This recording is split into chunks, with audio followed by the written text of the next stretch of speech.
তুই 2 বছর আগে আমার থেকে 50,000 টাকা নিয়েছিলে, এটা 2 দিনের ভিতর না দিতে পারলে তোকে আর তোর ভাইকে একদমই মেরে ফেলবো।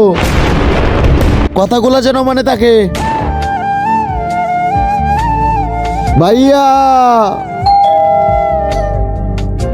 ভাইজান কিসের জন্য এসেছেন? আমাদের ইমাম সাহেব পাঠিয়েছে আপনাকে তাবলিগে নেওয়ার জন্য। একটু অপেক্ষা করেন। তামিম, তাবলিগের লোক এসেছে আমাকে নেওয়ার জন্য। ভাইজান আপনি তাবলিগও যান, যা করার আল্লাহই করবে, আপনি যান। চলেন ভাইরা।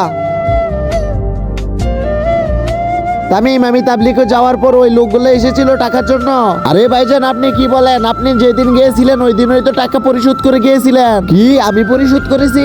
বন্ধুরা, ইসলামিক ভিডিও তো আমরা সকলেই দেখতে ভালোবাসি, কিন্তু কয়জনে আছে ইসলামিক ভিডিওতে লাইক সাবস্ক্রাইব করে? আর আজকে আমি এটাই দেখবো, এই ইসলামিক ভিডিওতে কয়জনে লাইক সাবস্ক্রাইব করে। ভাইজান আপনি যাওয়ার আগে যখন আমি নামাজ পড়তেছিলাম আর নামাজের শেষে আপনি এই যে তামিম, এই টাকাগুলো ওই দার লোকদেরকে দিয়ে দিও, ঠিক আছে? তো গাইস, আল্লাহর কাজ করলে আল্লাহ তাআলা এইভাবেই বান্দাদেরকে সাহায্য করে।